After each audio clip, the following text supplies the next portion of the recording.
ബെരാക്ക international മിനിസ്ട്രീസിൻ്റെ word of truth പ്രോഗ്രാമിലേക്ക് നിങ്ങളെല്ലാവരെയും സ്വാഗതം ചെയ്യുന്നു. കർത്താവായ യേശു ക്രിസ്തുവിൻ്റെ നാമത്തിലുള്ള സ്നേഹവന്ദനത്തെ അറിയിക്കുന്നു.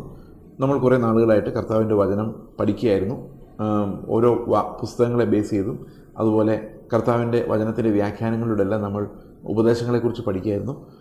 എങ്കിലും അനേകം സഭകളും ഉപദേശങ്ങളും ഈ ലോകത്ത് പരന്നിട്ടുള്ളതുകൊണ്ട് അനേകം ആളുകൾക്ക് കൺഫ്യൂഷൻസ്, ഏതാണ് ശരിയെന്ന് വിവേചിച്ചറിയാൻ പറ്റാത്ത സാഹചര്യത്തിൽ ഒത്തിരി ചോദ്യങ്ങൾ ഉയരുന്നതായിട്ട് നമുക്കറിയാം. അതുകൊണ്ട് ഈ ചോദ്യോത്തര രീതിയിൽ ഈ പ്രധാന കൺഫ്യൂഷൻസ് ഉണ്ടാകാൻ സാധ്യതയുള്ള വിഷയങ്ങളെ ചോദ്യോത്തര രൂപത്തിൽ നമ്മൾ ഈ 2-3 ആഴ്ചകളായിട്ട് അഡ്രസ്സ് ചെയ്യുകയായിരുന്നു. ഈ ആഴ്ച കൂടി ആ ഒരു രീതിയിലാണ് ഈ ക്ലാസ് നടക്കുന്നത്. ചോദ്യങ്ങൾ ചോദിക്കുന്നത് തൊടുപുഴയിൽ സുവിശേഷ വേല ചെയ്യുന്ന സഭാ ശുശ്രൂഷകനായിരിക്കുന്ന ജിജോ ബ്രദറാണ്. ചോദ്യങ്ങൾ ചോദിക്കാൻ ഇപ്പോൾ അദ്ദേഹത്തെ ക്ഷണിക്കുന്നു. നമ്മുടെയൊക്കെ സഭായോഗങ്ങളിൽ പ്രധാനമായിട്ടും 2 കാര്യങ്ങളാണ് നമ്മൾ ചെയ്തു വരാറ്. ഒന്ന് ആരാധനയും, 2 വചന ശുശ്രൂഷയും. പ്രധാനമായിട്ടും ഈ ആരാധനയെക്കുറിച്ച് ഒരു ഡൗട്ട് ആളുകളുടെ ഉള്ളിൽ ഇപ്പോൾ കൂടിക്കൂടി വരികയാണ്. നമ്മൾ ഈ വചനം കേൾക്കുന്നതിൻ്റെ അടിസ്ഥാനത്തിൽ ആരാധനയിൽ ഒരു വ്യക്തി വന്നിട്ട് നമ്മളെ ആരാധിപ്പിക്കുകയാണ്. നിങ്ങൾ ഹല്ലേലൂയ പറ, നിങ്ങൾ സ്തോത്രം ചെയ്യുക. ഒരു വർഷിപ്പ് ലീഡറിൻ്റെ വേഷത്തിൽ ഇങ്ങനെ വന്നിട്ട് നമ്മളെ ഇങ്ങനെ വർഷിപ്പ് ചെയ്യിക്കുകയാണ്. അങ്ങനെ ഒരു വർഷിപ്പ് ലീഡർ ഉണ്ടോ? അങ്ങനെ ഒരു വർഷിപ്പ് ലീഡറിനെ നമ്മുടെ ഒരു വിശ്വാസിയെ ആരാധിപ്പിക്കാനായിട്ട് പറ്റുമോ? അങ്ങനെ വചനത്തിൽ അങ്ങനെയുണ്ടോ എന്നറിയാനായിട്ട് ആഗ്രഹിക്കുന്നുണ്ട്. ഓക്കെ, അതായത് ഇന്നത്തെ സഭകളിൽ നമ്മൾ പൊതുവെ കാണുന്നത് ഒരു പഴയ നിയമ ആരാധനാ രീതി അനുകരിക്കാനുള്ളൊരു പരിശ്രമമാണ്. അതായത് ഇൻസ്ട്രുമെൻസ് ഒക്കെ വെച്ചിട്ട് നല്ലൊരു പാട്ട് പാടി ആ പാട്ടിൻ്റെ ഭംഗി അല്ലെങ്കിൽ അങ്ങനെയുള്ളൊരു ഫോം, ഒരു കൾട്ടിക് ആരാധനയായിട്ട് ആണ് പല ആൾക്കാരും ഈ ആരാധനയെ കാണുന്നത്. പക്ഷെ ശരിക്കും പറഞ്ഞു കഴിഞ്ഞാൽ ഈ ആരാധന എന്ന വിഷയത്തെക്കുറിച്ച് തന്നെ ശരിയായൊരു ഗ്രാസ്പ് നമ്മുടെ ജനത്തിനുണ്ടോ എന്നുള്ള കാര്യത്തിൽ എനിക്ക് സംശയമുണ്ട്. അനേകം പെന്തക്കോസ്റ്റ് ചർച്ചുകളിലും ആരാധന എന്നതുകൊണ്ട് ഉദ്ദേശിക്കുന്നത് ആ പാട്ടും പാട്ടിന് ശേഷം ഉണ്ടാകുന്ന കയ്യടിയും ആ കയ്യടിയോട് ഒപ്പം പറയുന്ന അന്യഭാഷയും അതോടൊപ്പം ഉണ്ടാകുന്ന ഉന്മാദവും ചേരുന്ന ഫീലിങ്ങിനെയാണ് പല ആളുകളും ആരാധന എന്ന് പറയുന്നത്. ആരാധന എന്ന് പറഞ്ഞാൽ ശരിക്കും ഇംഗ്ലീഷിൽ വർഷിപ്പ് എന്നാണ് നിങ്ങൾക്കറിയാമല്ലോ. വർഷിപ്പ് എന്ന് പറഞ്ഞു കഴിഞ്ഞാൽ വർത്ത്-ഷിപ്പാണ്. അതായത് ശരിക്കും പറഞ്ഞു കഴിഞ്ഞാൽ we ascribe glory and honour to the Lord. നമ്മൾ അവന് മഹത്വം കരയറ്റുകയാണ്, ആരാധിക്കുകയാണ്. അതായത് ദൈവത്തിൻ്റെ നാമത്തെ ഉയർത്തുകയാണ്.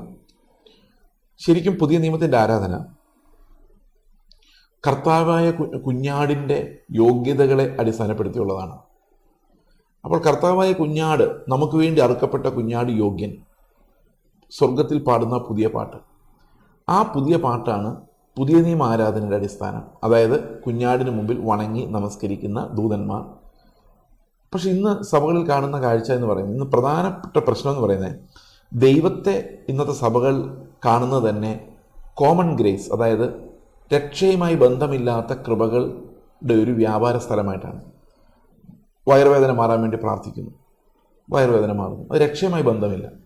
അപ്പോൾ രക്ഷയുമായി ബന്ധമില്ലാത്ത കൃപകൾ പ്രസംഗിക്കുന്നതുകൊണ്ട് ആരാധനയും അതുമായിട്ട് ബന്ധപ്പെട്ടാണ് ഇരിക്കുന്നത്. ഇന്നത്തെ ആരാധനയിൽ സാധാരണ പറയും നിങ്ങളെ കഴിഞ്ഞ ഒരാഴ്ച വട്ടക്കാലം നടത്തിയ ദൈവം എന്ന് പറയുമ്പോൾ അത് പുതിയ നിയമ ആരാധനയല്ല. അത് ശരിക്കും എല്ലാ മനുഷ്യരും ദൈവം നടത്തിക്കൊണ്ടാണല്ലോ ഈ ആഴ്ച അവർ ജീവനോടിരിക്കുന്നത്. അപ്പോൾ ശരിക്കും പറഞ്ഞു കഴിഞ്ഞാൽ പുതിയ നിയമ ആരാധന എന്ന് പറയുന്നത് കുഞ്ഞാടിനെ മഹത്വപ്പെടുത്തുന്നതാണ്. കുഞ്ഞാടിന് മഹത്വം കരയറ്റാതെ ഏതെങ്കിലും ഒരു പാട്ട് പാടിയിട്ട് കൈയടിക്കുകയും കൈയടിക്കുമ്പോൾ നമ്മുടെ നിയന്ത്രണം നഷ്ടപ്പെടുന്ന രീതിയിൽ ഉന്മാദം ഉണ്ടാവുകയും ഈ ഉന്മാദത്തിലുണ്ടാകുന്ന ഫീലിങ്ങിനെ ആരാധനയെന്ന് വിളിക്കുകയും ചെയ്യുന്ന ഒരു തെറ്റിദ്ധാരണ ഇന്ന് പല വിശ്വാസികൾക്കുണ്ട്. അപ്പം ഞാനിത് പറയുമ്പം ഞാൻ അന്യഭാഷയ്ക്ക് എതിരായിട്ടുള്ള ഒരാളാണ് എന്ന ആൾക്കാർക്ക് തെറ്റിദ്ധരിക്കാൻ സാധിക്കും. പക്ഷെ ഞാൻ അന്യഭാഷ പറയുന്ന ആളാണ്. പക്ഷെ അന്യഭാഷ പറയുന്നതിൻ്റെ കൂടെ ഒരു ഉന്മാദം വേണമെന്ന് ബൈബിളിൽ ഒരിടത്തും പറയുന്നില്ല. ഒരു ഉന്മാദം ഒരു ക്രസൻഡോയിലോട്ട് കൊണ്ടുവന്ന് പാട്ട് തകർത്ത് നമുക്ക് നിയന്ത്രണം നഷ്ടപ്പെടുന്ന രീതിയിലേക്ക് കൊണ്ടുവന്നിട്ട് അന്യഭാഷ പറയിപ്പിക്കേണ്ട ഒന്നല്ല അന്യഭാഷ. അന്യഭാഷ ആത്മാവ് നാവിൽ ഉച്ചരിക്കാൻ തരുന്നത് പോലെ പറയേണ്ടതാണ്. അപ്പോൾ ഈ ആരാധന എന്ന പേരിൽ ഇന്ന് നടക്കുന്ന ഉന്മാദവും ഉന്മാദത്തിൽ നിന്നുണ്ടാകുന്ന ആ ശബ്ദ കോലാഹലങ്ങളും ദൈവത്തെ മഹത്വപ്പെടുത്തുന്നില്ല എന്ന് മാത്രമല്ല കുഞ്ഞാടിനെ ഓർക്കുന്നത് പോലുമില്ല. അപ്പോൾ ഒട്ടും കുഞ്ഞാടിനെ മഹത്വപ്പെടുത്താതെ യാതൊരു തരത്തിലും രക്ഷാകരമായ ദൈവകൃപയെക്കുറിച്ച് ഒന്നും പറയാതെ തന്നെ അവർ ആരാധിച്ചു എന്ന് വരുത്തുകയാണ്. അപ്പോൾ ദൈവത്തെ ആരാധിക്കുന്ന ദൈവത്തിൻ്റെ മഹത്വം കണ്ടിട്ടാണ്. ദൈവത്തിൻ്റെ മഹത്വം കാണുന്ന ക്രൂശിലാണ്. നമുക്ക് വേണ്ടി മരിച്ചു, നമുക്ക് വേണ്ടി ഏൽപ്പിച്ചു കൊടുക്കപ്പെട്ടു. അപ്പോൾ നിങ്ങളൊരു CSI ചർച്ചിലോ അല്ലെ ബ്രദറൻ ചർച്ചിലോ അല്ലെങ്കിൽ അങ്ങനെയുള്ള ചർച്ചിലോ ചെല്ലുമ്പോൾ, ബാപ്റ്റിസ്റ്റ് ചർച്ചിലോ ഒക്കെ ചെല്ലുമ്പോൾ അവിടെ അവർ ക്രിസ്തുവിനെ ഫോക്കസ് ചെയ്തിട്ട് തന്നെയാണ് വർഷിപ്പ് ചെയ്യുന്നത്. അവർ പ്രധാന ഐഡിയ എന്ന് പറയുന്ന കർത്താവ് നമുക്ക് വേണ്ടി മരിച്ചു എന്നുള്ളതാണ്. എന്നാൽ ഇന്ന് ഫ്രീ ചർച്ചുകൾ, പെന്തക്കോസ്റ്റ് ചർച്ചുകൾ അല്ലെങ്കിൽ ന്യൂ ജനറേഷൻ ചർച്ചുകളിൽ ക്രിസ്തു അല്ല പ്രധാന വിഷയം. അവിടെ അത്ഭുതം ചെയ്യുന്ന ഒരു മനുഷ്യനാണ് പ്രധാന വിഷയം. ഈ പാസ്റ്ററാണ് പ്രധാന വിഷയം. അദ്ദേഹം പ്രാർത്ഥിച്ചാൽ കേൾക്കും, ദൈവം കേൾക്കും. ഒരു മധ്യസ്ഥനെ പോലെ ഈ പാസ്റ്റർ നിൽക്കുകയാണ്. അല്ലെ വർഷിപ്പ് ലീഡറാണ് അവിടുത്തെ പ്രധാന പുള്ളി. ആ വർഷിപ്പ് ലീഡർ ജയിക്കുന്നത് എന്തുമാത്രം എക്സ്ട്രസി ഒരാൾക്ക് ഉണ്ടാക്കുന്നുണ്ട് എന്നുള്ളതിൻ്റെ അടിസ്ഥാനത്തിലാണ്. അപ്പോൾ ഇത് ക്രിസ്തുവുമായി ഒരു ബന്ധവുമില്ലാത്ത ഒരു പരിപാടിയായിട്ട് ഈ കുറേ നേരത്തേക്ക് അവരവരുടെ കഴിവുകളെ കാണിക്കാൻ വേണ്ടിയുള്ള യേശുക്രിസ്തുവിനെ മെൻഷൻ പോലും ചെയ്യാത്തൊരു പരിപാടിയാണ് ഇന്ന് ആരാധന എന്ന് വിളിക്കുന്നത്. എനിക്ക് പലപ്പോഴും ഞായറാഴ്ചകളിൽ പല സഭകളിൽ ഞാൻ ചെല്ലുമ്പോൾ അവിടെ ക്രിസ്തു പരാമർശിക്കപ്പെടാത്ത തന്നെ വല്ലാത്ത അസ്വസ്ഥനാക്കുന്ന ഒരു വിഷയമാണ്. അതാണ് ഏറ്റവും വലിയ അസ്വസ്ഥത എന്ന് പറയുന്നത്. വർഷിപ്പിനകത്ത് പോലും ക്രിസ്തു ഇല്ല എന്ന് പറയുമ്പോൾ അവരാരെയാണ് വർഷിപ്പ് ചെയ്യുന്നത്? ഇപ്പോൾ ഒരാൾ പറയുകയാണ്, എനിക്ക് ഇത്രയും ധനം തന്നതിനായിട്ട് ദൈവമേ നിനക്ക് സ്തോത്രം എന്ന് പറയുമ്പോൾ ആ ധനം അത്ര നല്ലൊരു കാര്യമായി ഞാൻ കാണുന്നത് കൊണ്ടാണ് അത് കൊണ്ടെത്തുന്ന ആളോട് നന്ദി പറയുന്നത്. അപ്പോൾ ധനമാണ് ഇവിടുത്തെ പ്രധാന വിഷയം. അത് കൊണ്ടെത്തുന്ന ആളൊരു പോസ്റ്റ്മാൻ പോലെ നന്ദി പറയുന്നതേ ഉള്ളൂ. അപ്പോൾ ഇന്നത്തെ വർഷിപ്പിനകത്ത് നമ്മൾ വർഷിപ്പ് ചെയ്യുന്നത് ശരിക്കും ധനത്തെയും വിദ്യാഭ്യാസത്തെയും അതുപോലെ നമുക്ക് ഈ ലോകത്ത് നിലനിൽക്കാൻ വേണ്ട സാധനങ്ങളെയുമാണ് നമ്മൾ ശരിക്കും വർഷിപ്പ് ചെയ്യുന്നത്. പക്ഷേ അത് കൊണ്ടെത്തുന്ന ക്രിസ്തുവിനെ അത് കൊണ്ടെത്തുന്നതിനുള്ള നന്ദി പറയുന്നു.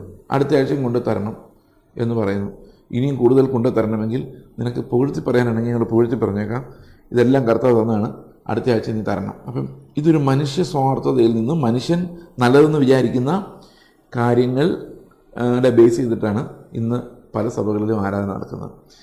എനിക്ക് ഇതിനകത്ത് വേദന തോന്നിയൊരു കാര്യം, ഞാൻ പലരോടും ഇത് കാണിച്ചു കൊടുക്കുമ്പോഴും അവർക്കിത് മാറണം എന്ന് ആഗ്രഹമുള്ളപ്പോഴും ഉന്മാദത്തിലേക്ക് പോയി കഴിഞ്ഞാൽ പിന്നെ അവർക്ക് മാറാൻ പറ്റുന്നില്ല എന്നുള്ളതാണ്. ഒരു ഉന്മാദത്തിലേക്ക് ചെന്ന് കഴിഞ്ഞാൽ പിന്നെ സ്റ്റേജിൽ നിൽക്കുന്നവർ പറയുന്നത് യേശുക്രിസ്തുവിനെ കുറിച്ചല്ല, നിങ്ങളുടെ വിഷയങ്ങളുടെ മേലിറങ്ങി വരുന്ന ദൈവം. അപ്പോൾ ഉന്മാദത്തിൽ എന്തോ പ്രോബ്ലം ഉണ്ട്. കാരണം ഈ എക്സ്റ്റസിയുടെ ഒരു പ്രശ്നം എന്ന് പറയുന്നത്, എക്സ്റ്റസി നമ്മുടെ ഉപബോധ മനസ്സിൽ കിടക്കുന്ന കാര്യങ്ങളെ വെള്ളിട്ട് കൊണ്ടുവരാൻ ചിലപ്പം ആ സമയത്ത് ഒരു എക്സ്പ്രഷൻ നമുക്ക് ഉണ്ടാകാം. ഉദാഹരണത്തിന് ഭയങ്കര വേദനയിലും കഷ്ടതയിലും ജീവിക്കുന്ന ഒരാൾക്ക് കർത്താവ് വിടുവിക്കുമെന്ന് ആ സമയത്ത് ഒരു അതങ്ങ് ഉള്ളിൽ എക്സ്പ്രസ് ചെയ്യും. അത് പ്രവചനമാണെന്ന് അയാൾക്ക് തെറ്റിദ്ധരിക്കുന്നു. ഇപ്പം ഇതിലെ മാനസിക വ്യാപാരങ്ങളാണ്. ക്രിസ്തു ഇല്ലാത്തത് ഒന്നും ആത്മാവിൻ്റെ അല്ല. യേശു ക്രിസ്തുവിൻ്റെ ക്രൂശിലേക്ക് വരാത്തതൊന്നും ആത്മാവിൻ്റെ അല്ല, അത് മാനസിക വ്യാപാരങ്ങളാണ്. അതിന് എക്സൈറ്റ് ചെയ്യാൻ ഇവൻ ഒരു ആത്മീക പാട്ട് തന്നെ വേണമെന്നില്ല. ആ കൃത്യമായൊരു താളം, ഏതെങ്കിലും ഒരു സെക്കുലർ പാട്ടിന് അർത്ഥം നിങ്ങൾക്ക് മനസ്സിലായില്ലെങ്കിൽ പോലും ഏതെങ്കിലും ഒരു ഭാഷയിൽ, അറബി ഭാഷയിലോ ഇറ്റാലിയൻ ഭാഷയിലോ ഒരു പാട്ട് പാടിയാലും ഇതേ സംഭവം നടക്കും. ഓക്കെ, പക്ഷെ അത് ക്രിസ്തുവിനെ കുറിച്ചുള്ളതായിരിക്കണമെന്ന് പോലും നിർബന്ധമില്ല. ഇത് മ്യൂസിക് ഉണ്ടാക്കുന്ന ഒരു ഉന്മാദാവസ്ഥയാണ് ഇന്ന് ആരാധന നാളുകൾ വിളിക്കുന്നത്. അതുകൊണ്ട് സഭകളിൽ കർത്താവ് ഉയർത്തപ്പെടുന്നില്ല, ആരാധിക്കപ്പെടുന്നില്ല എന്നുള്ളത് ഈ ന്യൂ ജനറേഷൻ കൾട്ടുകളിലേക്ക് പോകുന്ന പല ആൾക്കാർ, ഇപ്പോൾ എൻ്റെ മുമ്പിൽ ഇരിക്കുന്ന പല ആൾക്കാർ അങ്ങനെ വഞ്ചിക്കപ്പെട്ടിട്ടുള്ളവരായിരിക്കാം. അവർ പോകുമ്പോൾ അവർ ആലോചിക്കേണ്ട ഒരു കാര്യമാണ്, എവിടെയാണ് ക്രിസ്തു? ഈ മനുഷ്യനെയാണ്, അവിടെ നിൽക്കുന്ന മനുഷ്യനെയാണ് ക്രിസ്തുവിന് തുല്യരായിട്ട് ഇവർ കാണുന്നത്. That is very very dangerous. അതുകൊണ്ട് ഇന്നത്തെ ഈ വർഷിപ്പ് വേറൊരാളെ പ്രചോദിപ്പിച്ച് വർഷിപ്പ് ചെയ്യുക. ഇപ്പം എഴുന്നേക്ക്, എല്ലാവരും എഴുന്നേറ്റ് നിന്നേ, എല്ലാവരും കൈയടിച്ച്, എല്ലാവരും കൈ കൊട്ടിക്കൊണ്ട്, കൈ ഉയർത്തിക്കൊണ്ട് എന്നൊക്കെ പറയുമ്പം ഇത് ശരിക്കും പറഞ്ഞു കഴിഞ്ഞാൽ ആത്മാവല്ല ഇത് ചെയ്യിപ്പിക്കുന്നത്. അവിടെ നിൽക്കുന്ന പല ആൾക്കാർക്കും കൈ ഉയർത്തണമെന്ന് ആഗ്രഹമില്ല. പക്ഷേ സ്റ്റേജിന് ഒരു പവറാണത്. സ്റ്റേജിൽ നിൽക്കുന്ന ആൾ പറയാണ് കൈ ഉയർത്തിക്കുക എന്ന് പറയുമ്പോൾ കൈ ഉയർത്താതെ നിൽക്കുന്നവനെ എല്ലാവരും നോക്കും. അത് ഈ കൈ ഉയർത്താതെ നിൽക്കുന്ന ആൾക്കറിയാം. അപ്പോൾ അവൻ നിർബന്ധിക്കപ്പെടുകയാണ്. ആരാധന എന്ന് പറയുന്നത് സ്വമേധ ദാനമാണ്. നിങ്ങളുടെ ഹൃദയത്തിൽ എന്തുമാത്രം സന്തോഷമുണ്ടോ, രക്ഷയെക്കുറിച്ചുള്ള ആനന്ദമുണ്ടോ, കുഞ്ഞാടിനെ എത്ര വലുതായി നിങ്ങൾ കാണുന്നു, നിങ്ങളുടെ ഹൃദയത്തിൽ എന്തുമാത്രം കുഞ്ഞാട് വിശദീകരിക്കപ്പെടുന്നോ, അതിൻ്റെ അടിസ്ഥാനത്തിലാണ് ആരാധന ഉണ്ടാകേണ്ടത്. തന്നെയുമല്ല, അന്യഭാഷ എന്ന് പറയുന്നത് ആരാധിക്കാനുള്ള ഒരു കാര്യമായിട്ട് ബൈബിളിൽ കാണുന്നില്ല. അന്യഭാഷ പറയുന്നത് ആരാധനയല്ല, ആരാധനയാകാം, പക്ഷേ ആണെന്ന് നമുക്കറിയില്ല. അന്യഭാഷ ദൂത് നൽകുന്നതിന് വേണ്ടിയുള്ളതും പ്രാർത്ഥിക്കാൻ വേണ്ടിയുള്ളതും ഒക്കെ ആയിട്ടാണ് വേദപുസ്തകം കാണുന്നത്. ദൈവവുമായിട്ട് സംസാരിക്കാൻ വേണ്ടിയുള്ളതായിട്ടാണ് കാണുന്നത്. അതൊരു വർഷിപ്പിൻ്റെ കാര്യമായിട്ട് ഒരിടത്തും കാണുന്നില്ല. ഇപ്പോൾ ഒരാൾ അന്യഭാഷ പറയുമ്പോൾ പ്രാർത്ഥിക്കുകയാകാം, അല്ലെങ്കിൽ ഒരു ദൂത് പറയുകയാകാം വ്യാഖ്യാനം ഉണ്ടെങ്കിൽ. അപ്പോൾ അതല്ലാതെ ഇത് വർഷിപ്പിനുള്ളൊരു ടൂളായിട്ട് ഒരു സമയത്തും ബൈബിളിൽ കാണുന്നില്ല. ആത്മാവിൽ പാടുന്നു എന്ന് പൗലോസ് പറയുന്നുണ്ട്. അതെടുത്തിട്ടാണ് ആത്മാവിൽ പാടാം. ആത്മാവിൽ പാടാം, ആത്മാവിൽ പ്രാർത്ഥിക്കാം, ആത്മാവിൽ ദൂത് പറയാം. ആരാധനയുടെ മധ്യ ഒരു പാട്ട് പാടുവാണല്ലോ. അപ്പം ഈ ടങ്സ് ഉപയോഗിച്ച് അല്ലെങ്കിൽ ഇത് ഉപയോഗിച്ച് പാടുമ്പം അങ്ങനെയുമാകാം എന്ന് വ്യാഖ്യാനിക്കുവാണ്.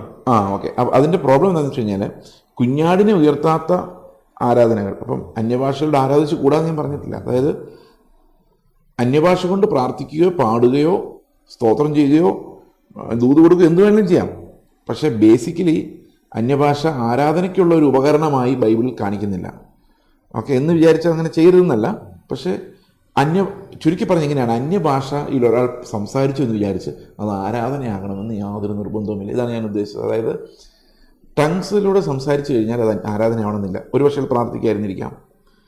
അപ്പോൾ വർഷിപ്പ് എന്ന് പറയുന്ന ആ ഒരു കാര്യം ശരിക്കും ഒരു സഭയിലും മനസ്സിലാക്കപ്പെടുന്നില്ല. ക്രിസ്തു ഉയർത്തപ്പെടുന്നില്ല. പ്രത്യേകിച്ച് ഉന്മാദത്തിൽ ടങ്സ് പറയുന്ന ആൾക്കാർ യേശുക്രിസ്തുവിനെ കുറിച്ച് ഒരു വാക്ക് പോലും പറയാൻ പറ്റാത്തൊരവസ്ഥയിലാണ് ഉന്മാദത്തിൽപ്പെട്ടു പോകുന്നത്. അന്നേരം അവരുടെ ജീവനകാര്യങ്ങളാണ് മുഴുവൻ വെളി വരുന്നത്.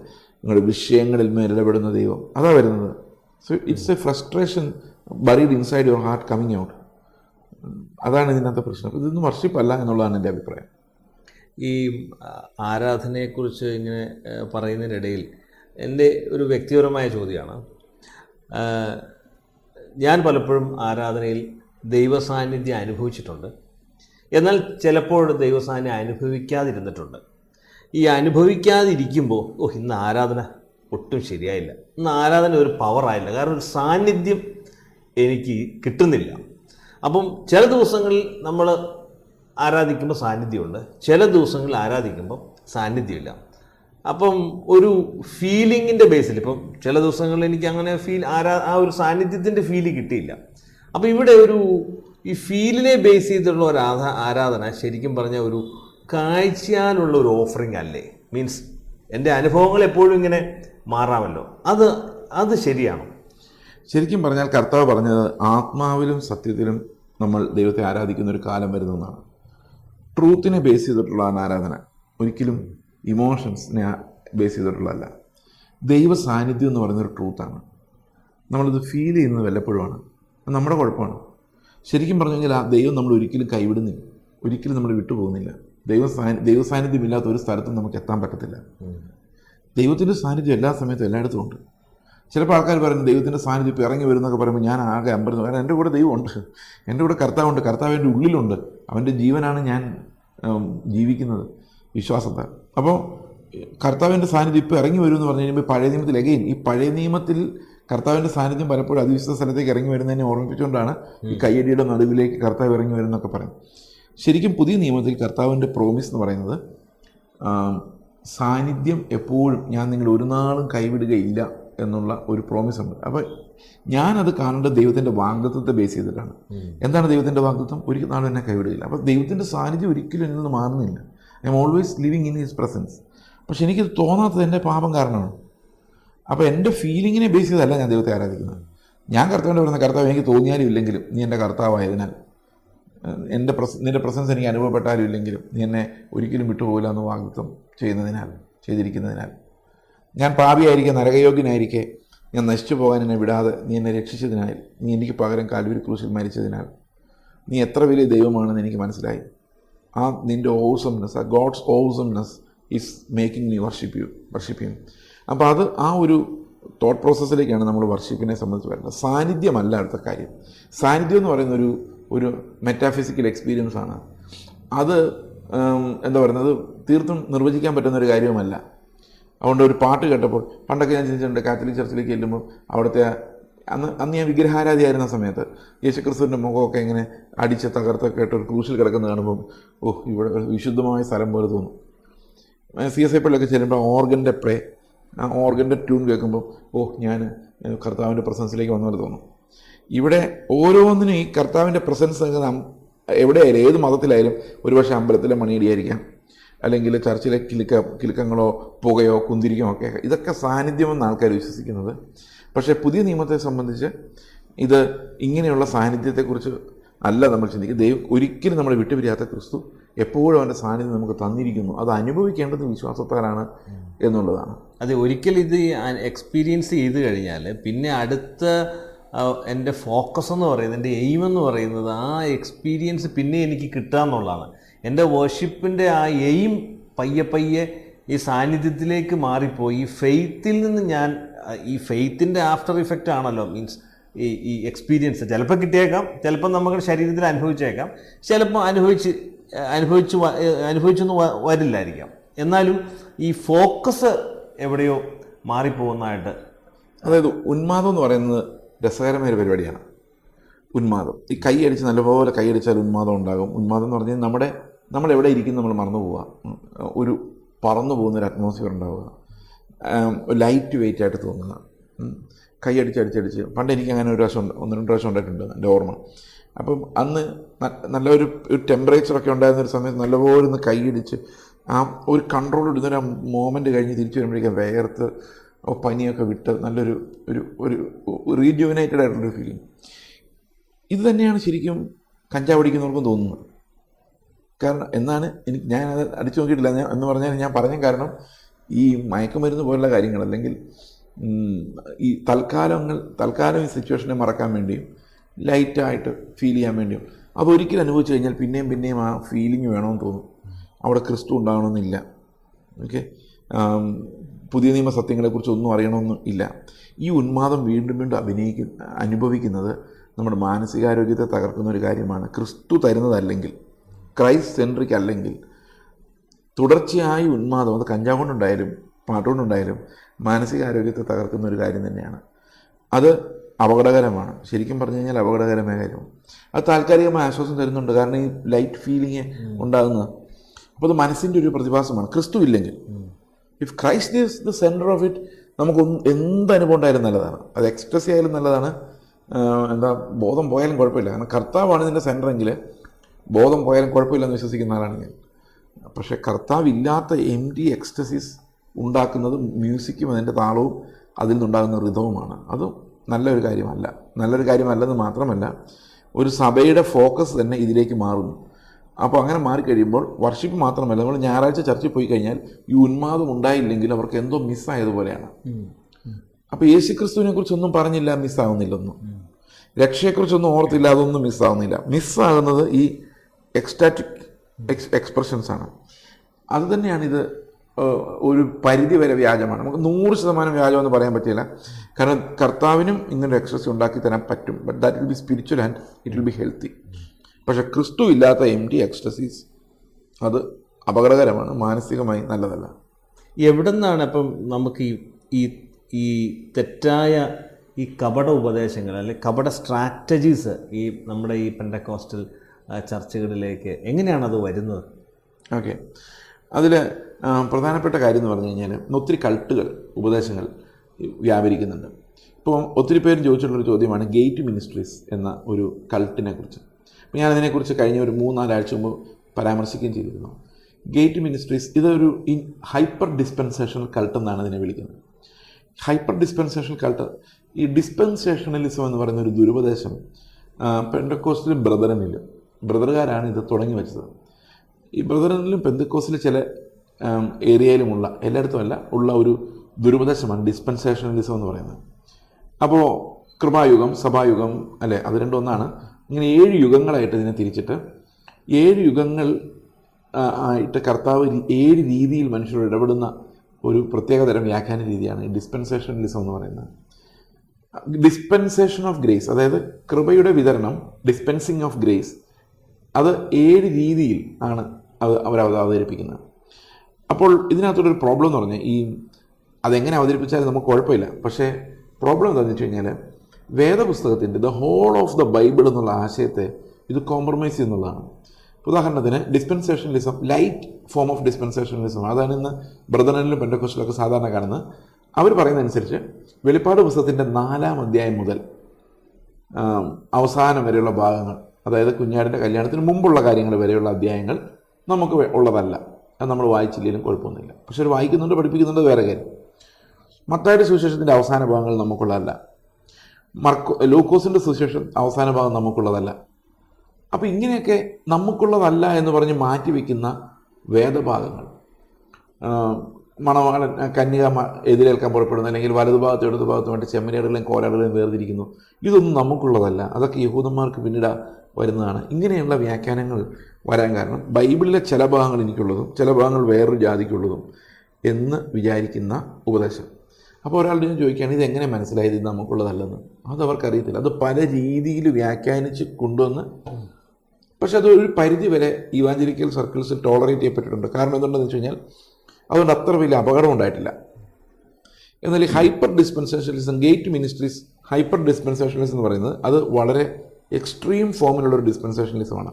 അതായത് പൗലോസ് മാത്രമാണ് ജാതികളുടെ അപ്പോസ്റ്റൽ എന്നും പൗലോസ് പറഞ്ഞത് മാത്രമേ സഭ എടുക്കേണ്ട കാര്യമുള്ളൂ എന്നും യേശുക്രിസ്തു ഒരു യഹൂദ ടീച്ചറായിരുന്നെന്നും യേശുക്രിസ്തു പഠിപ്പിച്ചതും സഭയെ അല്ല യഹൂദന്മാരെയാണെന്നും വിശ്വസിക്കുന്ന ഒരു കൾട്ടാണ് ഗേറ്റ് മിനിസ്ട്രീസ്. ഈ ഗേറ്റ് മിനിസ്ട്രീസ് പ്രസംഗങ്ങൾ പലപ്പോഴും ഞാൻ ഇങ്ങനെ പലയിടത്തും വ്യാപരിക്കുന്ന കാണുന്നത് എന്നെ അത്ഭുതപ്പെടുത്തുന്നത്, ഇത് അനുഗമിക്കാൻ അറ്റ്ലീസ്റ്റ് ഒരു 5 പേരെയെങ്കിലും ഈ കേരളത്തിൽ കിട്ടിയോ എങ്കിലത് എത്ര നിരാശജനകവും ഞെട്ടിപ്പിക്കുന്നതുമായ ഒരു ബുദ്ധിശൂന്യതയായിരിക്കും ഞാൻ ഓർത്തിട്ടുണ്ട്. കാരണം ബൈബിളിൽ ഇത്ര അധ്യായങ്ങൾ നമുക്കുള്ളതല്ല, എബ്രായ ലേഖനം നമുക്കുള്ളതല്ല, അത് ഡിവൈഡ് ചെയ്തത് യഹൂദന്മാർക്ക് കൊടുത്തിരിക്കുന്നത്. യാക്കോബിൻ്റെ ലേഖനം ഡിവൈഡ് ചെയ്ത് യഹൂദന്മാർക്ക് കൊടുത്തിരിക്കുന്നു. നമുക്ക് പൗലോസ് മാത്രം. പ്രിയ സഹോദരങ്ങളെ, പൗലോസ് നമുക്ക് അപ്പോസ്തല പ്രവൃത്തികൾ വായിക്കുമ്പോൾ തന്നെ മനസ്സിലാവുന്നൊരു കാര്യമുണ്ട്. ഈ വേർപാടിൻ്റെ നടുച്ചുവർ ഇടിച്ചു കളയുകയും ഇവരെല്ലാവരെയും ഒരു ജനമായി ഒറ്റ കൂട്ടമായി, യഹൂദനെന്നുമില്ല യവനെന്നുമില്ല എന്ന രീതിയിൽ ഒന്നിച്ചു കൂട്ടുന്നതാണ് നമ്മൾ വേദപുസ്തകത്തിൽ കാണുന്നത്. കർത്താവ് തന്നെ പറഞ്ഞത് ആദ്യം യെരൂശലേമിൽ, പിന്നെ യഹൂദ്യയിലും, അങ്ങനെ അത് എക്സ്പാൻഡ് ചെയ്ത് ലോകം മുഴുവനും ആ ഒരേ സുവിശേഷമാണ് സ്പ്രെഡ് ആവേണ്ടത്. എന്താണോ യഹൂദനോട് സംസാരിക്കേണ്ടത് സുവിശേഷമായിട്ട്, അത് തന്നെയാണ് ജാതിയോട് സംസാരിക്കേണ്ടത്. ഒറ്റ സുവിശേഷമേ ഉള്ളൂ, ഒറ്റ ക്രിസ്തുവേ ഉള്ളൂ. അപ്പോൾ ഇതിനെ വേർതിരിച്ച്, അപ്പോൾ അവർ പറയുന്നത് rightly divide the word of truth എന്നാണ്. അതായത് വചനത്തെ ശരിയായി വിഭജിക്കുക. അങ്ങനൊരു വാക്യം ബൈബിളിലുണ്ട്. പക്ഷേ വിഭജനം എന്ന് പറയുന്നത് ശരിക്കും ഇന്നാർക്ക് ഇന്നത് കൊടുക്കും, ഈ മത്തായി മർക്കോസ് നീ എടുത്തോ, ലൂക്കോസ് യോഹന്നാൻ അവന് കൊടുത്തേക്ക്, ഇങ്ങനത്തെ വിഭജനമല്ല. വേദവചനത്തെ വിഭജിക്കുന്ന എങ്ങനെയാണ്? ഇപ്പോൾ പഴയ നിയമത്തിലെ ഒരു ഭാഗം നമ്മൾ എടുത്തു കഴിഞ്ഞാൽ അത് എല്ലാ വാക്യങ്ങളും നമുക്ക് വായിച്ചു നോക്കിക്കഴിഞ്ഞാൽ അത് കറക്റ്റായിട്ട് നമുക്ക് മനസ്സിലാവില്ല. പുതിയ നിയമം കൂടെ ചേരുമ്പോഴാണ് മനസ്സിലാകുന്നത്. അപ്പോൾ ഓരോ മനുഷ്യർക്കും ഓരോ വാക്യങ്ങളും വിഭജിച്ചു കൊടുക്കുക, അതായത് അവർക്ക് വേണ്ട രീതിയിൽ അത് മനസ്സിലാക്കാൻ വേണ്ടി. അപ്പോൾ എല്ലാ വാക്യങ്ങളും എല്ലാവർക്കും ഉള്ളതാണ്, ഓക്കെ, പക്ഷേ ഓരോ സന്ദർഭത്തിൽ അത് വേണ്ട രീതിയിൽ വിഭജിക്കപ്പെടും. ഇപ്പോൾ ഒരു പ്രസംഗം 1 മണിക്കൂറുകൾ പ്രസംഗിച്ച് കഴിഞ്ഞാൽ വചനത്തിലാണെങ്കിൽ ഈ വചനം എന്ത് ചെയ്യുന്നു? ഓരോരുത്തർക്കും വേണ്ടത് നൽകുന്നു. അപ്പോൾ സഭയിലിരിക്കുന്ന എല്ലാവർക്കും വേണ്ടത് നൽകുന്നു. അതല്ലാതെ പൗലോസ് തിമോത്തിയോസിനോട് വചനം വിഭജിക്കാൻ പറഞ്ഞു കഴിഞ്ഞാൽ അവിടെ ഇരിക്കുന്ന സഭയിൽ 2 എണ്ണം കൊടുത്തേക്ക് ബാക്കി 4 എണ്ണം കൊടുക്കേണ്ട, അങ്ങനെയാണോ പൗലോസ് ഉദ്ദേശിക്കുന്നത്? ഒരിക്കലുമല്ല. അപ്പോൾ ഇങ്ങനെ ബൈബിളിൻ്റെ വലിയൊരു ഭാഗം സുവിശേഷങ്ങൾ ഉൾപ്പെടെ അപ്പോസ്തല പ്രവൃത്തികളുടെ പോലും അതിൻ്റെ പല ഭാഗങ്ങളും ഉൾപ്പെടെ വെട്ടിക്കളഞ്ഞ് അതെല്ലാം അവിടെ ഇരിപ്പുണ്ട്, പക്ഷേ അതൊന്നും നമുക്ക് സഭയ്ക്കുള്ളതല്ല എന്ന് പഠിപ്പിക്കുന്ന ഒരു കൾട്ടാണ് ഗേറ്റ് മിനിസ്ട്രീസ്. നിങ്ങൾ ആരെങ്കിലും ഈ കൾട്ടിൻ്റെ പിടിയിലാണെങ്കിൽ ഞാൻ നിങ്ങളെ ആഹ്വാനം ചെയ്യുന്നു, സഹോദരങ്ങളെ, വേദപുസ്തകം മുറിച്ച് കളയുമ്പോൾ പോലും നിങ്ങൾക്ക് അതൊരു അപകടമുണ്ടെന്ന് മനസ്സിലാകാത്തത് എന്നെ അത്ഭുതപ്പെടുത്തുകയാണ് ചെയ്യുന്നത്. കാരണം വേദപുസ്തകം തന്നെ കഷ്ണം കഷ്ണമായിട്ട് നുറുക്കി. ഇതിന് പ്രധാനപ്പെട്ട കാരണം എന്താണെന്ന് വെച്ച് കഴിഞ്ഞാൽ പൗലോസ് പറയുന്ന കൃപയുടെ സുവിശേഷം, വിശ്വാസത്താൽ കൃപയാലുള്ള വീണ്ടും ജനനം എന്നുള്ള ഉപദേശം, അത് വേറൊരിടത്തും കാണുന്നില്ല. അതുകൊണ്ട് ഇത് മാത്രം ജാതികൾക്കുള്ളതാണ് എന്ന രീതിയിൽ അവർ വ്യാഖ്യാനിക്കുന്നുകൊണ്ടാണ്. പക്ഷെ അത് വെറും തെറ്റായൊരാശയമാണ്. കാരണം പൗലോസ് എഴുതുന്ന ലേഖനങ്ങൾ സഭയുടെ ആദ്യകാലത്താണ്. അതായത് വീണ്ടും ജനനത്തെക്കുറിച്ചും നീതീകരണത്തെക്കുറിച്ചും യഹൂദന്മാരുടെ ഇടയിൽ സംശയം ഉണ്ടായിരുന്ന സമയത്താണ് ഈ നീതീകരണം എങ്ങനെയാണ് നിയമത്താലല്ലാതെ വരുന്നത് എന്നതാണ് പൗലോസ് കൈകാര്യം ചെയ്യുന്നത്. അപ്പോൾ പൗലോസിൻ്റെ കാര്യം, പൗലോസ് പറയുന്ന മുഴുവൻ നീതീകരണത്തെക്കുറിച്ചാണ്. കൊളോസി ലേഖനത്തിലേക്ക് വരുമ്പോഴാണ് വിശദീകരണത്തിൻ്റെ കാര്യങ്ങൾ വരുന്നത്. എന്നാൽ പിന്നീട് എഴുതുന്ന ലേഖനങ്ങളെല്ലാം ഓൾറെഡി എസ്റ്റാബ്ലിഷ്ഡ് ആയ സഭകൾക്കാണ് എഴുതുന്നത്. അപ്പോൾ ഓൾറെഡി എസ്റ്റാബ്ലിഷ്ഡ് ആയിട്ടുള്ള സഭകൾക്ക് എഴുതിയ കത്തുകളുടെ പ്രത്യേകത, അത് നീതീകരണത്തെ സംബന്ധിച്ചല്ല സംസാരിക്കുന്നത്, അത് സാൻറ്റിഫിക്കേഷനെ സംബന്ധിച്ചാണ്. അത് ക്രിസ്തു എങ്ങനെയാണ് നമ്മിൽ വസിക്കുന്നത്, ക്രിസ്തുവിൻ്റെ സ്വഭാവം നമുക്ക് എങ്ങനെയാണ് ലഭിക്കുന്നത് എന്നുള്ളതിനെ സംബന്ധിച്ചാണ്. അപ്പോൾ അത് തമ്മിൽ കാണുമ്പോൾ ഒരു ഡിഫറൻസ് പോലെ തോന്നുന്നതിന് കാരണം 2 ടോപ്പിക്കാണ് ഇത് അഡ്രസ്സ് ചെയ്യുന്നുള്ളതാണ്. അപ്പോൾ അതുകൊണ്ട് അത് 2 പേർക്കുള്ളതാണെന്ന് അർത്ഥമില്ല. ഇപ്പോൾ ഉദാഹരണത്തിന് ഞാൻ ഇവിടെ നമുക്കൊരു 10 സഭയുണ്ട് കേരളത്തിൽ വിചാരിച്ചു. ഞാനൊരു കത്ത് എറണാകുളത്തെ സഭയ്ക്ക് എഴുതി, വേറൊരു കത്ത് തിരുവനന്തപുരത്ത് സഭയ്ക്ക് എഴുതി. എന്നിട്ട് ഇതെല്ലാം ഞാൻ എഴുതിയതാണ്. അപ്പോൾ ഏത് സഭ വായിച്ചാലും എൻ്റെ ഹൃദയമാണ് അവിടെ എഴുതി വെച്ചിരിക്കുന്നത്. അപ്പോൾ പൗലോസ് 10 പേർക്ക് ലേഖനം എഴുതി. ഓക്കെ, അത് 10ആയിട്ട് വിഭജിച്ച് അവരവർക്ക് കൊടുത്തു കഴിഞ്ഞാൽ, ഞാനൊരു കാര്യം പറയട്ടെ, കേരളത്തിലെ സഭയ്ക്ക് വേണ്ടി പൗലോസ് ഒന്നും എഴുതിയിട്ടില്ല. അപ്പം നമ്മൾ എന്ത് ചെയ്യും? അപ്പം എങ്ങനെ വിഭജിക്കണം? ഇതെല്ലാം ഇവരുടെ ഭാവനയാണ്. കർത്താവ് പറഞ്ഞൊരു കാര്യമുണ്ട്, ഞാൻ നിങ്ങളെ പഠിപ്പിച്ചതൊക്കെയും പ്രമാണിപ്പാൻ തക്കവണ്ണം ഉപദേശിക്കണം. അത് 4 ഭാഗങ്ങൾ മാറ്റി വെച്ചിട്ടല്ല. കർത്താവ് പറഞ്ഞ സകല ജാതികളെ നിങ്ങൾ ശിഷ്യരാക്കുമ്പോൾ നിങ്ങൾ എന്ത് ചെയ്യണം? ഞാൻ പറഞ്ഞതെല്ലാം അവർ അനുസരിക്കുന്ന രീതിയിൽ അവരെ ട്രെയിൻ ചെയ്യണമെന്ന് പറഞ്ഞു. അത് കുറച്ച് ഭാഗങ്ങൾ മാറ്റിവെച്ച് വിഭജിക്കണമെന്ന് കർത്താവ് ഒരിക്കലും പറഞ്ഞിട്ടില്ല. അപ്പോൾ ഇങ്ങനെയുള്ള കൾട്ടുകൾ ഉണ്ടാകാനുള്ളൊരു പ്രധാനപ്പെട്ട കാരണം, ഇന്ന് ഈ ഫ്രീ ചർച്ചുകൾ, പ്രത്യേകിച്ച് കോവിഡിന് ശേഷം ഫ്രീ ചർച്ചുകൾ എല്ലാവരുടെയും വീട്ടിൽ ഓരോ ചർച്ചുകളാണ്. ചില ചർച്ചുകളിലൊക്കെ ഭാര്യ ഭർത്താവ് 2 പിള്ളേരും മാത്രമേ ഉള്ളൂ. അപ്പോൾ അപ്പനാണ് അവിടുത്തെ ഗുരു, അപ്പനാണ് അവിടുത്തെ കർത്താവ്. അപ്പോൾ പുള്ളി തീരുമാനിക്കുക എന്താണ് ഡോക്ടർ. കഴിഞ്ഞ ദിവസം ഒരു ഫാമിലി പറഞ്ഞാണ്, എൻ്റെ മകനാണ് ഇവിടുത്തെ ഞങ്ങളുടെ ചർച്ചിലെ ചർച്ചെന്ന് പറഞ്ഞാൽ ആരൊക്കെ ഉണ്ടെന്ന് ചോദിച്ചാൽ അമ്മയും അപ്പനും മകനും മക്കളും മാത്രമേ ഉള്ളൂ. മകനാണ് പാസ്റ്റർ. പുള്ളിക്ക് ദൈവം പ്രത്യേക അരുളപ്പാടുകൾ കൊടുക്കും. എല്ലാ ഞായറാഴ്ചയും മകൻ വിളിച്ചു കൂട്ടും, അപ്പനെ ഉൾപ്പെടെ ഉപദേശിക്കും. ഇങ്ങനെ പല കൂട്ടങ്ങൾ നമ്മുടെ ഇടയിലുണ്ട്. ഇതിനൊന്നും യാതൊരു ഒതൻറ്റിസിറ്റിയും ഇല്ല. ഇത് ഏത് ഉപദേശമാണ് ഇവർ ഫോളോ ചെയ്യുന്നത് ചോദിച്ചു കഴിഞ്ഞാൽ ഇല്ല. ഇപ്പോൾ എന്നോട് ചോദിച്ചു കഴിഞ്ഞാൽ ഞങ്ങളുടെ സഭ ഫോളോ ചെയ്യുന്നത് റിഫോർമേഷൻ ടീച്ചിങ്സ് ആണ്. അത് നമുക്ക് എവിടെയും പറയാം. നിങ്ങൾക്ക് ആ ബുക്കുകളെല്ലാം വൈഡിലി അവൈലബിൾ ആയിട്ടുള്ള അനേകം പ്രസംഗകർ പറഞ്ഞ കാര്യങ്ങൾ തന്നെയാണ് ഇതെല്ലാം. പക്ഷേ ഇവരോട് ചോദിച്ചു കഴിഞ്ഞാൽ ഇവർക്ക് അയാളുടെ ഉപദേശമായിട്ട് ഇത് വരുന്നത്, അയാളുടെ ഉപദേശമായിട്ട് ഇങ്ങനെ 100,000 ഉപദേശങ്ങൾ. പ്രിയ സഹോദരങ്ങളെ, അതുകൊണ്ട് നിങ്ങൾ ജാഗ്രതയുള്ളവരായിരിക്കാം. യേശുക്രിസ്തുവിൻ്റെ ദൈവത്വത്തെ നിന്ദിക്കുന്ന, യേശുക്രിസ്തു ഒരു ചെറിയ ദൈവമെന്ന് പറയുന്നവർ ഇപ്പം അങ്ങനെ ഒരു ഗ്രൂപ്പ് ഇറങ്ങിയിട്ടുണ്ട്. വചനത്തെ നിസാരവൽക്കരിക്കുന്ന, മുറിച്ചു മാറ്റുന്ന, നമുക്കുള്ളതല്ല എന്ന് പറയുന്ന, അതുപോലെയുള്ള ദൈവത്തിൻ്റെ സ്വഭാവത്തെക്കുറിച്ചും വചനത്തിൻ്റെ സ്വഭാവത്തെക്കുറിച്ചും ക്രിസ്തുവിൻ്റെ സ്വഭാവത്തെക്കുറിച്ചും രക്ഷയുടെ സ്വഭാവത്തെക്കുറിച്ചുമുള്ള ദുരുപദേശങ്ങൾ പ്രചരിപ്പിക്കുന്നവരെ തിരിച്ചറിയുക, അവരാൽ വഞ്ചിതരാകാതിരിക്കുക. ദൈവം നിങ്ങളെല്ലാവരും അനുഗ്രഹിക്കട്ടെ. നമുക്ക് വീണ്ടും കാണാം, പ്രാർത്ഥിക്കാം. ഞങ്ങളുടെ സ്വർഗ്ഗസ്ഥ പിതാവേ, അങ്ങയുടെ പുത്രനിലൂടെ ഞങ്ങൾക്ക് ലഭിച്ച ആ നിത്യരക്ഷ, കർത്താവെ, ആ നിത്യരക്ഷയെ സംബന്ധിക്കുന്ന ഉപദേശങ്ങൾ, കർത്താവെ, ആ രക്ഷാകരമായ ദൈവകൃപയെ ഓർത്ത് അങ്ങയെ മഹത്വപ്പെടുത്തുവാനുള്ള ഞങ്ങൾക്ക് ലഭിച്ചിരിക്കുന്ന വിളി, കർത്താവ്, ഇതെല്ലാം എത്രയോ ഭാഗ്യകരമാണ് എന്ന് ഞങ്ങൾ ഓർക്കുന്നു. ഇതെല്ലാം അങ്ങയുടെ കരുണയാണ് കർത്താവെ. ഒരിക്കലും വഴിതെറ്റിപ്പോകാതെ അങ്ങയെ മഹത്വപ്പെടുത്തുവാൻ കർത്താവെ, അങ്ങ് ഞങ്ങൾക്ക് തന്നിരിക്കുന്ന എല്ലാ അക്ഷരങ്ങളും കർത്താവെ അങ്ങയുടേതെന്ന് ബഹുമാനത്തോടെ, ഞങ്ങളോടുള്ള സ്നേഹമെന്ന ബഹുമാനത്തോടെ കാണുവാൻ ഞങ്ങളെ സഹായിക്കണമേ. അവിടുത്തെ നാമത്തിൽ ഞങ്ങളെ സമർപ്പിക്കുന്നു, കർത്താവായ യേശുക്രിസ്തുവിൻ്റെ നാമത്തിൽ തന്നെ. ആമേൻ. ക്രൂശിലെ ദിവ്യസ്നേഹം ഓർക്കുമ്പോൾ എങ്ങനെ ഞാൻ മൗനമായിടും? എന്നാഥൻ എനിക്കായി സഹിച്ചതാ കഷ്ടതകളെങ്ങനെ മറന്നിടും? ക്രൂശിലെ ദിവ്യസ്നേഹം ഓർക്കുമ്പോൾ എങ്ങനെ ഞാൻ മൗനമായിടും? എന്നാഥൻ എനിക്കായി സഹിച്ചതാ കഷ്ടതകളെങ്ങനെ മറന്നിടും? വർണ്ണിക്കും ആ ദിവ്യ സ്നേഹത്തെ ആയുസ്സിൻ ദിനമൊക്കെയും, വർണ്ണിക്കും ആ ദിവ്യ സ്നേഹത്തെ ആയുസ്സിൻ ദിനമൊക്കെയും. ക്രൂശിലെ ദിവ്യ സ്നേഹം ഓർക്കുമ്പോൾ എങ്ങനെ ഞാൻ മൗനമായിടും? എന്നാഥൻ എനിക്കായി സഹിച്ചതാ കഷ്ടതകളെങ്ങനെ മറന്നിടും?